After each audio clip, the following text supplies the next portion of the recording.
Namaste, my dear brothers and sisters. The love and blessings of the Mother and Sri Aurobindo to all of you from Sri Aurobindo Ashram Delhi branch. And this session is on autonomic functions. And autonomic functions are those which are not under the control of willpower. And what it means is that we don't have to make an effort for those activities. They just go on their own, which in a way is a blessing. Because just imagine if we have to remember all the time that I have to beat my heart and we forget it for a minute, what will happen? So it's good that we don't have to do anything consciously to keep those functions going.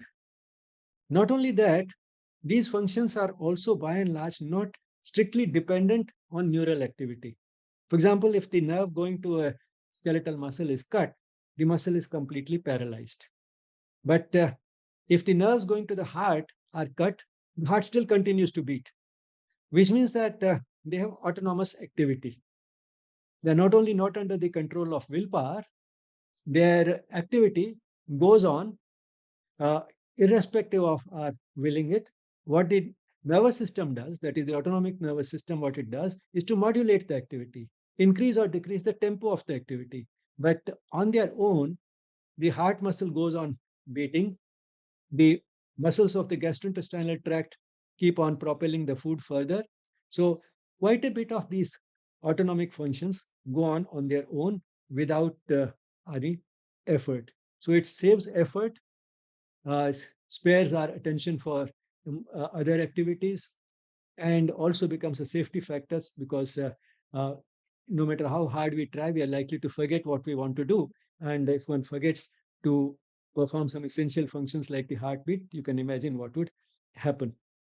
So there's lot of safety built in here. Not only we don't have to think about doing these things go on even when their nerve supply, even when they are deprived of their nerve supply or the nerve supply is damaged. The nerve supply, what it does is to only increase or decrease the tempo of the activity. Now, we'll understand a bit about these activities uh, from the neurophysiological and neuroanatomical point of view.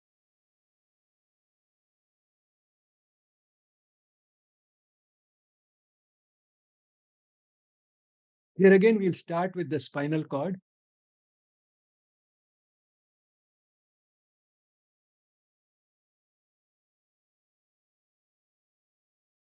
And now we'll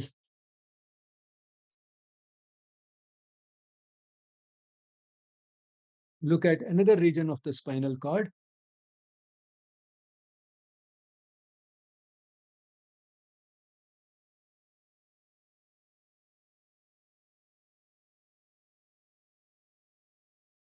This is a region that we have not seen so far. And this is neither at the back side nor the front side. It is somewhere in the middle, and therefore it's called the intermediolateral column. Now, the neurons here are the ones which are concerned with autonomic functions. And in this case, what happens is that they are connected to another nerve cell, which then supplies a muscle or a gland. So the heart muscle or the muscle of the gastrointestinal tract, or a gland like the salivary glands or the gastric glands, because these are all activities which are autonomic in nature, autonomous in nature. They go on their own. They're not under the control of willpower. Now, this junction, which is outside the central nervous system, outside the spinal cord, this junction is what is called the ganglion.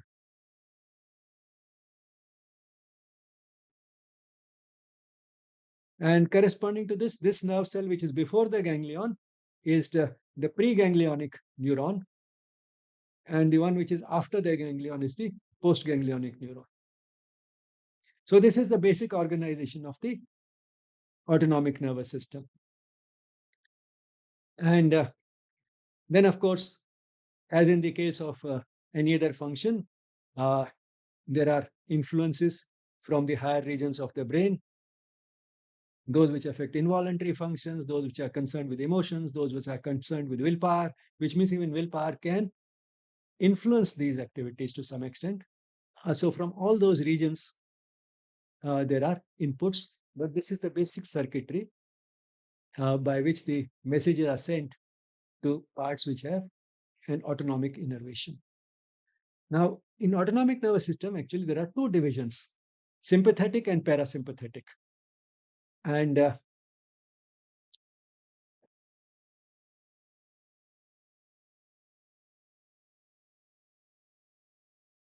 what the sympathetic nervous system does is to provide us sympathy. When do we need sympathy? We need sympathy when we are in trouble or when we are in emergency. And an animal is in emergency when it is threatened by an enemy. And it also is very has to be active and excited when it has spotted some food, say a wild animal which lives on hunting.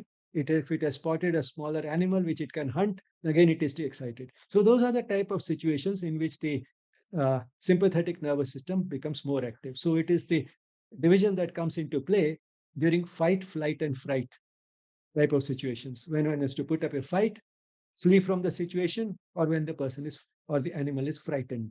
So fight, flight, and fright reaction. So that is the situation. These are the situations in which we need some sympathy, and the sympathetic nervous system provides that sympathy by modulating the activity of these different parts of the body, which are uh, autonomous functions. It modifies the activity of these parts of the body, uh, steps the activity up or down, depending upon what the body would need in that particular situation. On the other hand, the parasympathetic division is more active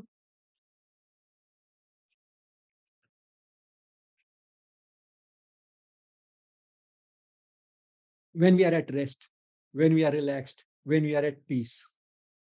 And therefore, in many ways, the effects of the parasympathetic activation are opposite to those of sympathetic activation because our requirements are somewhat opposite in these two situations when we are in an emergency or when we are in difficulty or when we have to exert physically. Those requirements are different as compared to the requirements of the body when we are at peace, when we are relaxed. And the type of activities which we also perform are different in these situations. When we are uh, when we have to when we are in a situation that requires sympathetic activation, those are the situations in which physical exertion is also generally required. Whereas when we are at peace and relaxed, it's another type of activities. Like say, for example, uh, having food, digesting food, reading. Those are the type of activities which we can indulge in when we are at peace, when we are relaxed. And that is when the parasympathetic division is more active and it makes those changes in the body which will make it easy for us to meet the requirements of that peaceful situation and gives the body, in fact, some rest so that the type of activation which was there in sympathetic is no longer required. It comes down and now let's look at the neural organization of these two divisions. Is there any difference? We saw the general organization of the this part of the nervous system, that is the preganglionic neuron and the postganglionic neuron and all that we saw. But is there any difference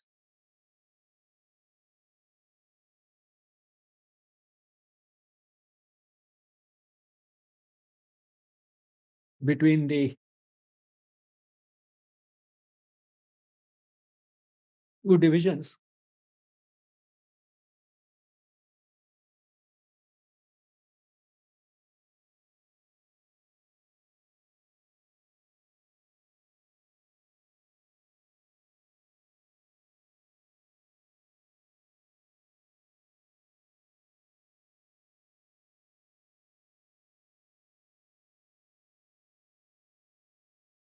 Now, this is the preganglionic neuron. This is the postganglionic neuron, and this is the ganglion. Now, this is sympathetic.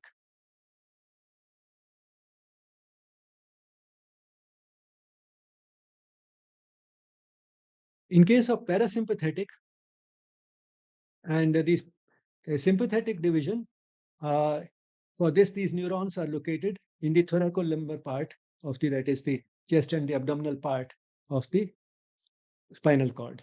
The spinal cord is a long thing starting right from the neck going up to uh, the lower part of the back. So it is in the chest and the back part that we have neurons, which are this and this. The sympathetic ganglia, this is a ganglion. There are several of them in this region, and they form a sort of a chain. So this is the chain of sympathetic ganglia, which one can see on dissection.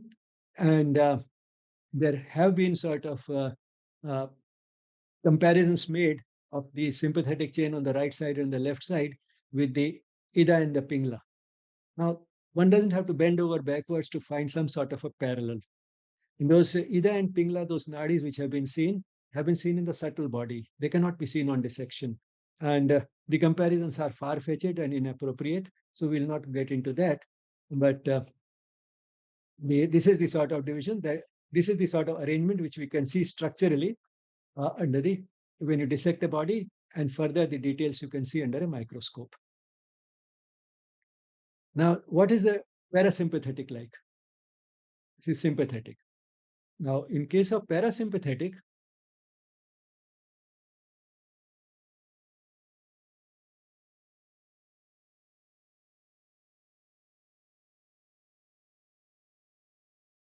this is the preganglionic neuron. The postganglionic fiber is very short. The ganglion is located within or very close to the organ that is innervated. So this muscle or gland which is being innervated, this ganglion is either within it or very close to it. The postganglionic fiber is extremely short. So this is one major difference. And the neurons, the preganglionic neurons for the parasympathetic are located in the craniosacral region. That is uh, in the brainstem. That is that part of the brain which is the lowermost, or in the sacral part of the spinal cord. So that is where these neurons are located.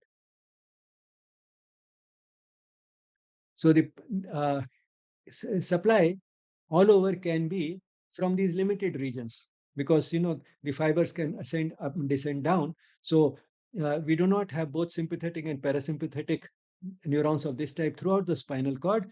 These are in the lumbosacral region and these parasympathetic in the craniosacral region. So they are in different parts. But anyway, that is a minor thing. The important thing is that here the postganglionic fiber in case of parasympathetic is very short, and the ganglia are therefore located either within or very close to the organ.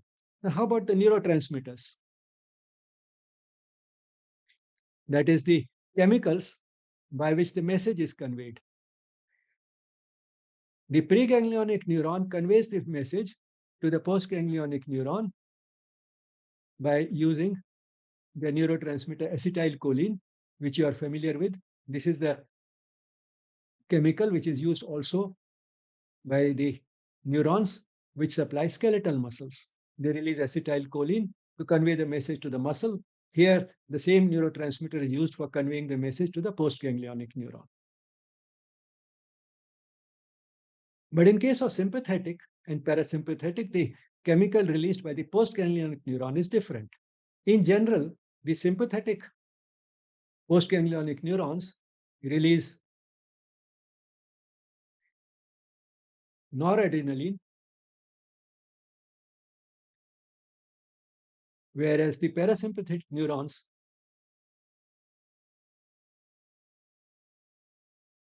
they release acetylcholine also at the postganglionic nerve ending. So the neurotransmitters are different in case of these two. Now I'll introduce a little more complication here and delete the parasympathetic.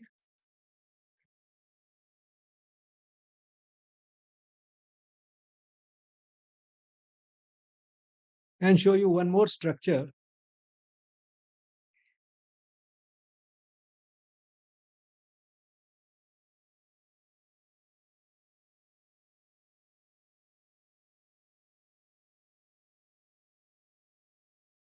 Now, there is a structure in the body which is essentially a part of the sympathetic division, but where instead of there being a postganglionic neuron, there is only a cell, and this cell releases a substance very similar to noradrenaline, that is adrenaline, into the bloodstream.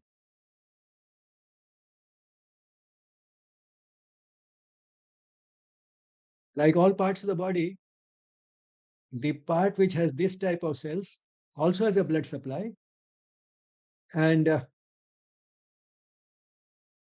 these cells release a substance very similar to noradrenaline, which we call adrenaline, directly into the bloodstream.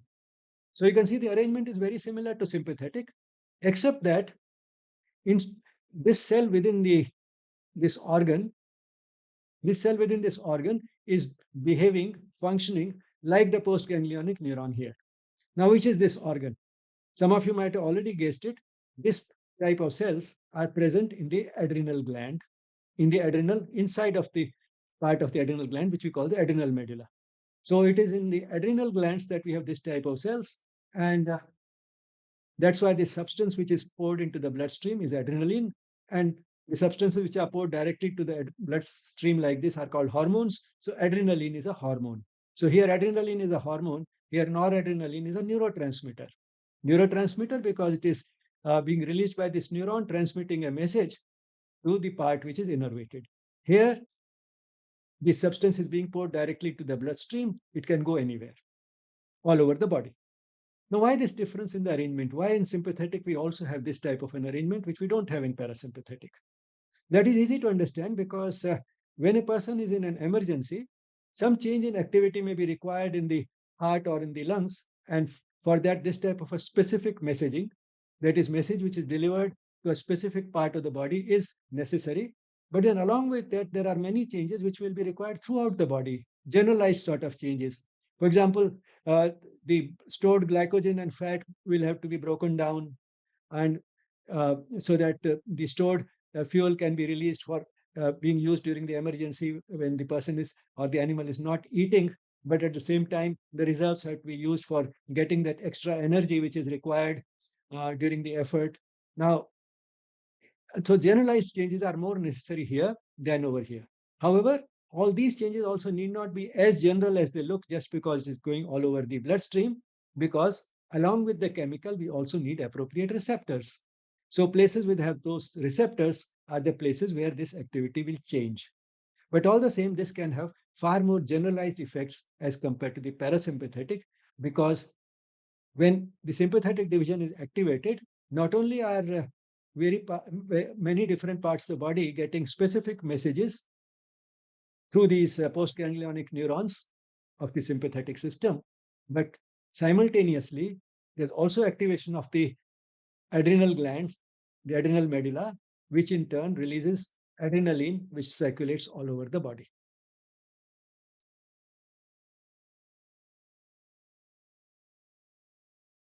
Now, for noradrenaline and adrenaline, I might also mention there are two types of receptors.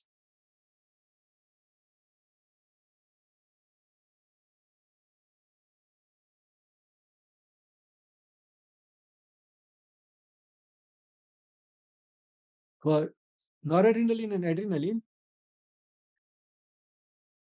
there are two types of receptors, alpha and beta. Noradrenaline is primarily an alpha receptor activator. Adrenaline active, rather, noradrenaline has an affinity for alpha receptors. So organs which have alpha receptors are the one where activity will change as a result of this type of activation. Whereas adrenaline has an almost equal affinity for both alpha and beta type of receptors, and therefore have it will activate those organs, which will bring about a change in the activity of those organs which have either alpha or beta type of receptors. Why I mentioned this was because you might have heard of beta blockers being used. Beta blockers being used as treatment. Now we are blocking the beta receptors, uh, which will prevent the action of adrenaline. For example, the heart gets activated by adrenaline, the heart rate goes up. If we use these beta receptor blockers, then the heart rate will not go up like that because those blockers will prevent the action of adrenaline on the heart. Okay. So now with this background, let's turn to the PowerPoint.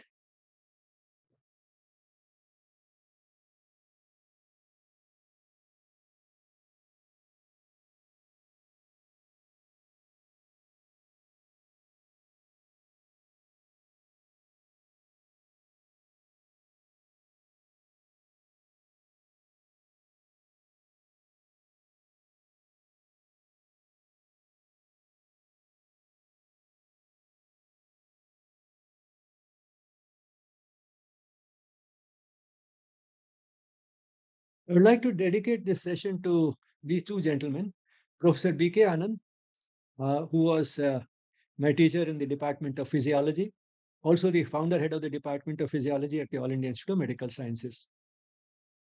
And Professor P.K. Gujral, Professor Pramod Gujral, who was my teacher in the pharmacology department. He was a pharmacologist and passed away very recently. Why I'm doing that is because much of what I'm speaking today uh, and the way I'm talking about it is based on the way these two people taught me. I can more or less sort of feel one of them speaking through me. For example, when I said that the sympathetic and the parasympathetic do what the body needs in that situation, and I'll say many such things as we go along, is exactly the way Dr. B.K. Anand used to speak. And when I said that the parasympathetic division has very short postganglionic fibers, and the ganglia are situated either within or very close to the organ innervated, I can almost uh, find that I'm just echoing the way Professor Pramod Kumar Gujral used to speak in pharmacology. So the clarity that I have today on this subject is primarily because of these two persons, not because of what I have read in the books. And although I mean, it is now around how many years? Professor Buchanan was teaching me all this in the year 1966. So it's more than 55 years, around 55 years ago that these people taught me, and these two persons. And still, it's basically a repetition of that same, uh, not only facts, but the same style of presentation, which I'm just sort of more or less repeating.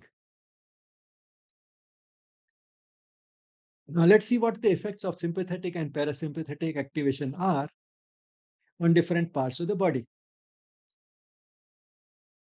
Now, the sympathetic division comes into activity when one is exerting. Now, when one is exerting, would one like the heart to beat faster or slower? Naturally, faster because there is a greater need for blood supply in the skeletal muscles.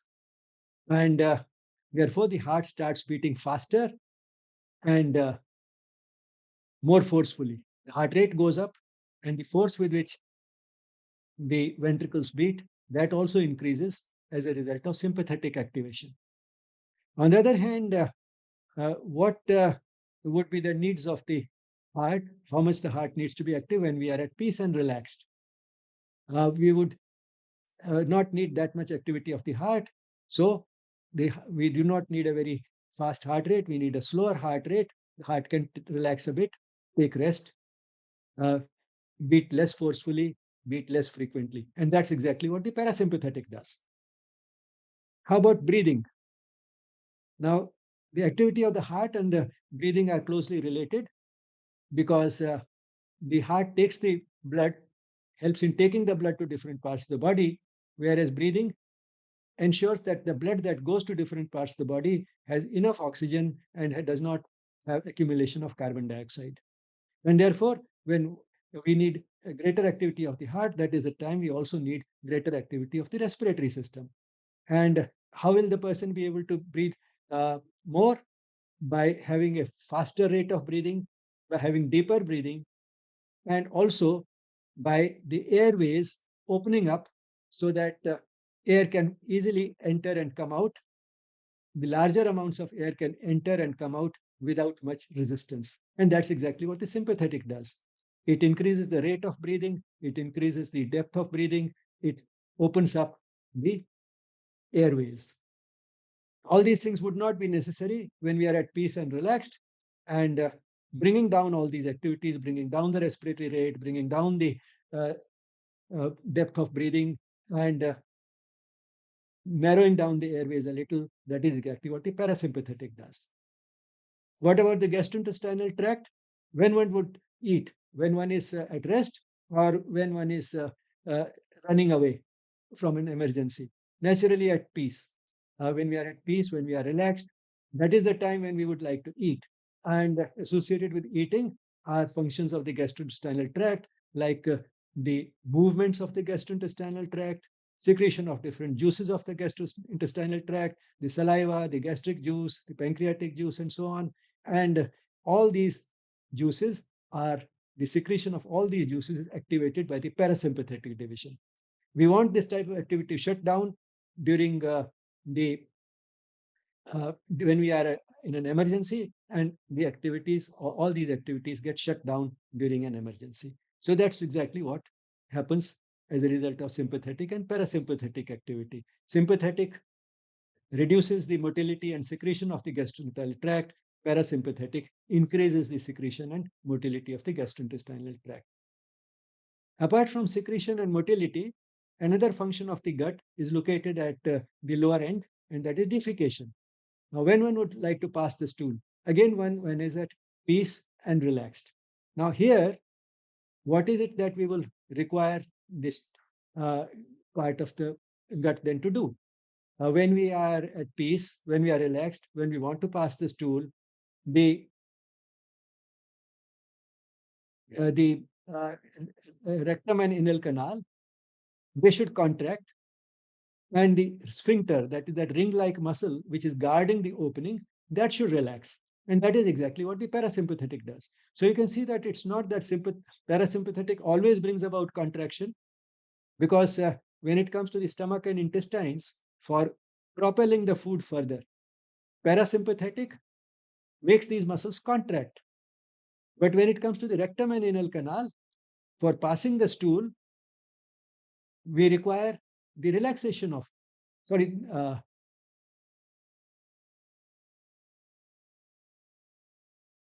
the contraction of these, yes, the contraction of these. But we want relaxation of the sphincter. We like so while I'm in the rectum and anal canal do contract, like those parts of the gastrointestinal tract where propulsion has to take place, the opening, the sphincter, that ring-like muscle which guards the opening, that relaxes.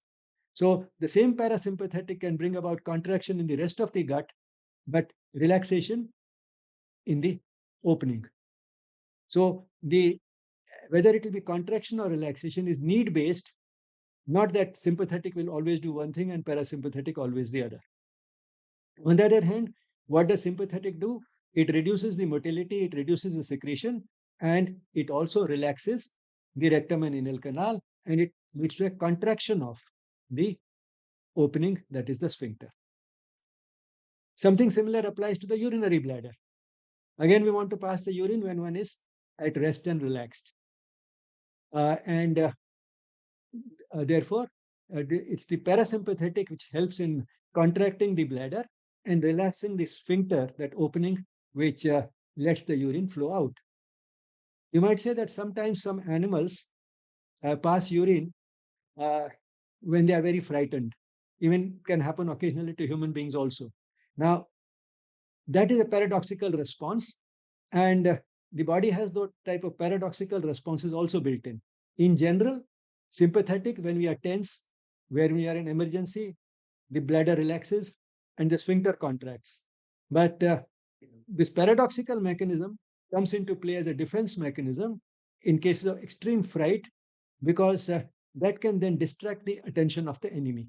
If suppose there's a small animal which is trying to run away from an enemy, then if it passes urine, then that might distract this, slow down the uh, animal which is trying to hunt it, and this would be therefore be a protective response. So the body is built in such a way that whatever the body needs, that will happen at the right time, and there's nothing sort of sacrosanct that sympathetic will always do this or parasympathetic will always do this. If you just try to think what is it that the body needs at a particular moment, then you'll find that is what the sympathetic or the parasympathetic do. Then how about blood flow to different parts of the body? When one is in an emergency, we need more of blood flow to the muscles. And that's what exactly happens. Sympathetic neurotransmitters like noradrenaline, uh, in general, bring about a constriction of the blood vessels. That would actually reduce the blood flow. But then we want increased blood flow in the muscles when one is in an emergency. So, how nature has arranged that is that there are acetylcholine releasing sympathetic fibers in skeletal muscle. That is, acetylcholine opens up these blood vessels. Noradrenaline would close them up. Adrenaline can close and constrict both. Alpha receptors would constrict, beta receptors would relax. So we have the beta adrenergic receptors and cholinergic receptors, the receptors which have an affinity for acetylcholine, increasing the blood flow through the muscles during sympathetic activation. And where is it that we need less blood flow, therefore? Because blood flow cannot be increased all over the body, that will lead to a fall in blood pressure. So, if the blood flow is required more in the skeletal muscles during exertion, then wherever that blood flow is not required, excessive blood flow is not required, at those places, noradrenaline will close the blood vessels, the blood flow will reduce. And one of those areas would be the gastrointestinal tract, for example. In the gastrointestinal tract, the blood flow reduces, whereas to the muscles, the blood flow increases as a result of sympathetic activation. Parasympathetic does just the opposite, because it is during the peaceful and relaxation that we eat, and that is when we need greater blood flow to the gastrointestinal tract. How about the eyes? When an animal is in an emergency, then even if it is dark, it would be helpful to be able to see as much as is possible. Even the little bit of light that is there should be able to enter the eyes. And therefore, for that, the pupils need to open up. So that's exactly what the sympathetic does. It widens up the pupils.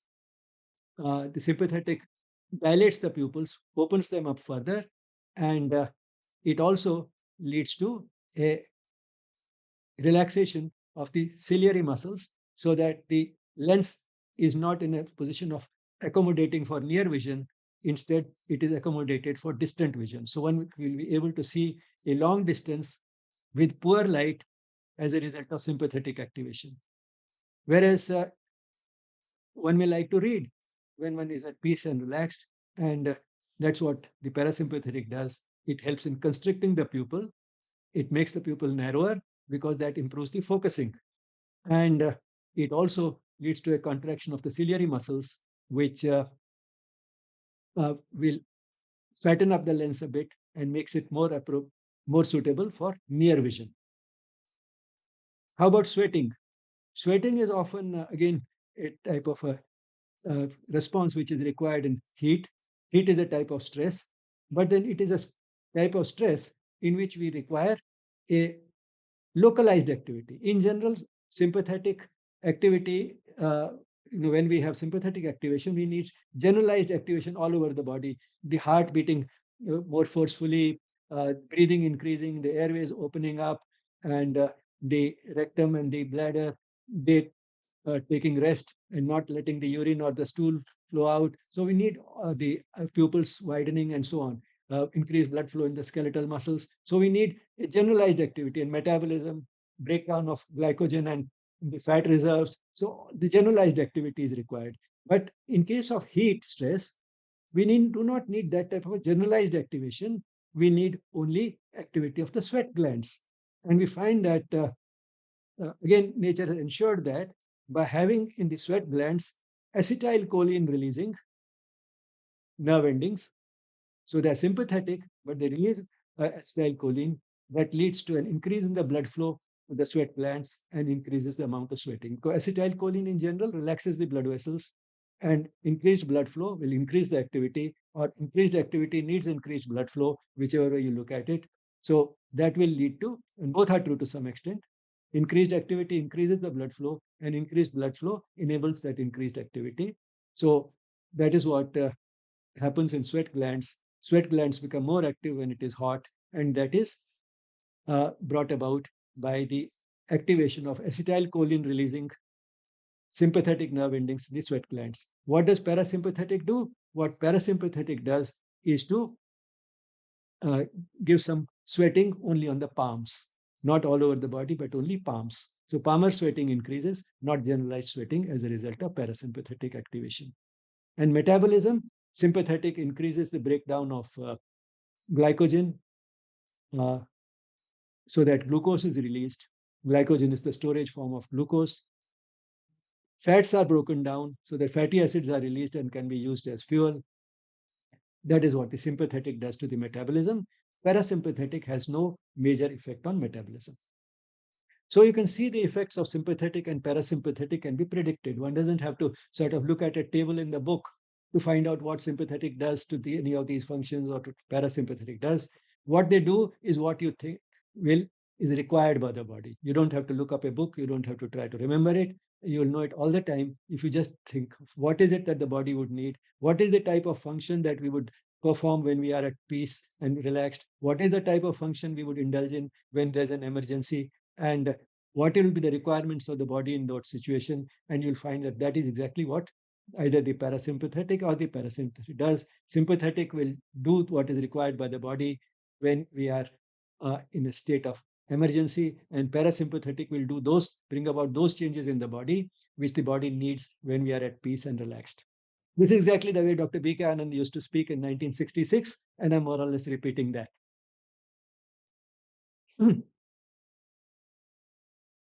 Now, why do we need both sympathetic and parasympathetic divisions? One might say that sympathetic increases the heart rate, then you can reduce it by the sympathetic shutting itself up. So if a sympathetic switch is switched off, if this sympathetic is turned off, that will reduce the heart rate. So you can achieve an increase in the heart rate and decrease in the heart rate both by one single mechanism.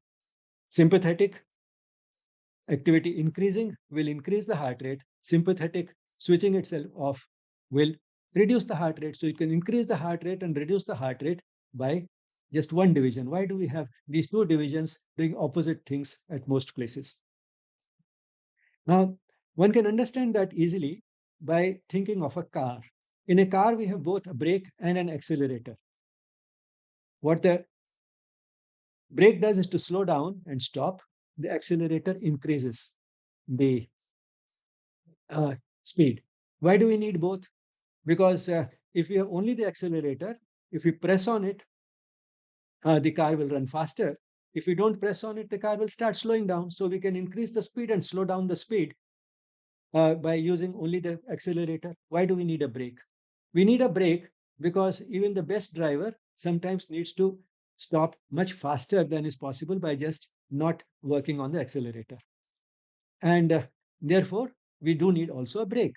And the two together help us in achieving a change in the speed much faster than would happen if we had only one of these. And therefore, by having these two different controls, we give better control, just like the brake and the accelerator in a car.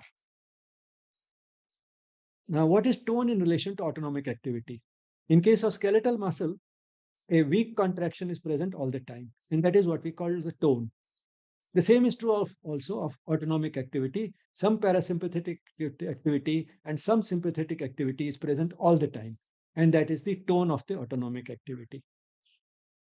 Why do we have tone in all these places? Skeletal muscle and sympathetic and parasympathetic? Because if something is already a little active, its activity can be stepped up or brought down more easily than if we have to activate it from a complete standstill. We can understand that intuitively. Happens in aeroplanes also. They consume maximum energy during takeoff and during landing. Once it is high up in the sky, very little energy is required, and therefore they work on very little fuel. So maximum energy is required to initiate or to stop, not for continuing the activity. So if some activity is already continuing, then modulation of activity is much easier.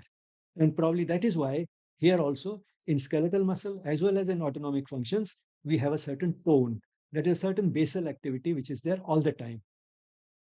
Weak activity is going on all the time in both sympathetic and parasympathetic. So this is the steady activity when neither has been specifically activated. Neither sympathetic nor parasympathetic has been specifically activated, and yet there is some activity of both all the time. Now, what is autonomic balance? Balance, follows from the tone. That is the degree to which we have sympathetic tone and the parasympathetic tone. The balance between the two is what we call autonomic balance. So the balance between sympathetic and parasympathetic tone. And how do we know which of the two is dominant? One way to know it is uh, the in case of animals, if you deprive the animal of both sympathetic and parasympathetic, what happens to the heart rate? If the heart rate increases, it means that the parasympathetic tone was dominant over the sympathetic tone. And in human beings, also to some extent, we can judge it from the resting heart rate. To some extent, we can judge it from still more sophisticated measurements like the heart rate variation. From that, we know which of the two is dominant.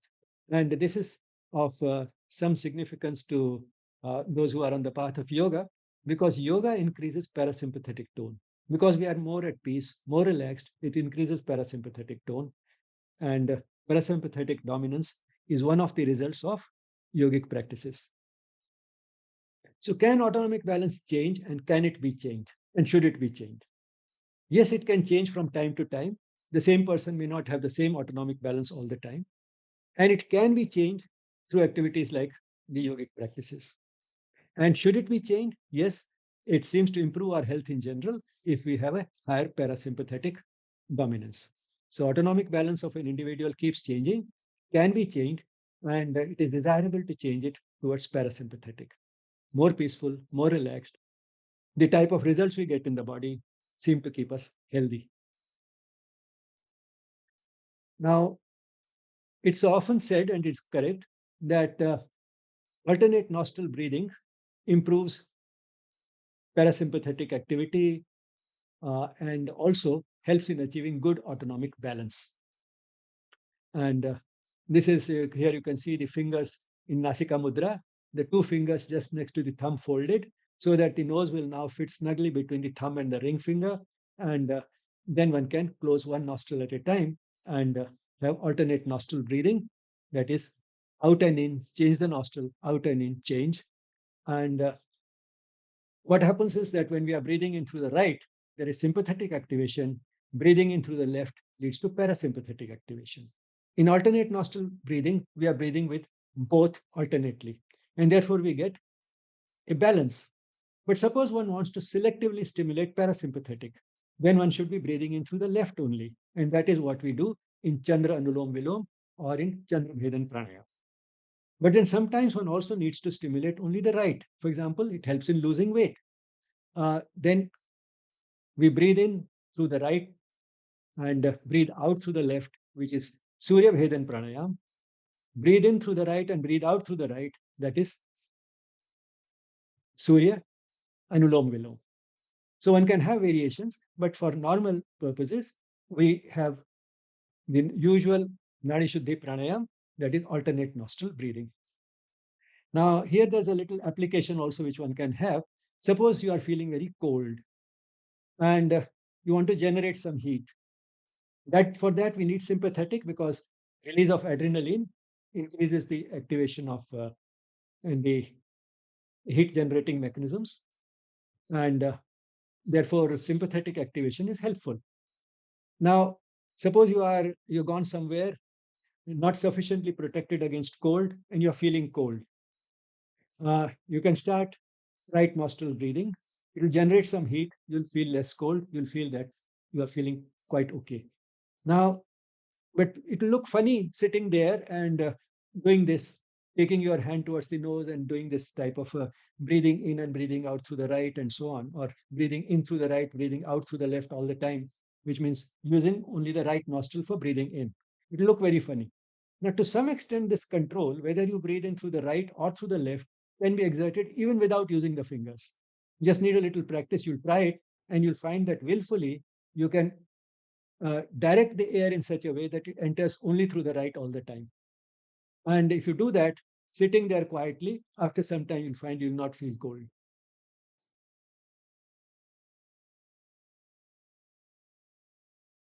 At the end of the session, let me share with you this little, uh, a few verses from the Gita.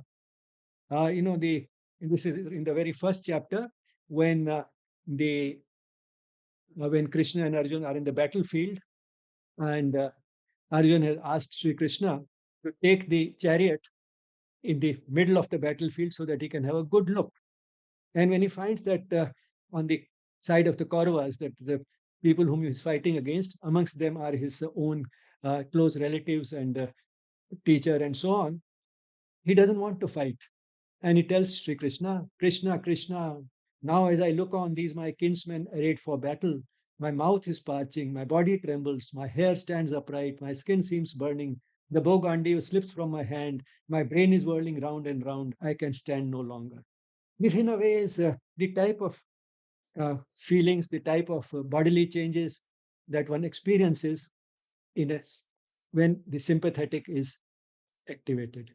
So it's a high level of sympathetic activation, which in a way these verses are describing in the first chapter of the Gita. And as a result of the message of the Gita, Arjuna is at peace. All that sympathetic activation is gone. He's able to fight and fight without getting the type of sympathetic activation which he initially experienced. Because now he's doing it as an instrument of the divine without any attachment to the fruit. Suggested reading this popular book, The Human Machine, these two textbooks, Fundamentals of Physiology, and a much more elaborate textbook, Understanding Medical Physiology,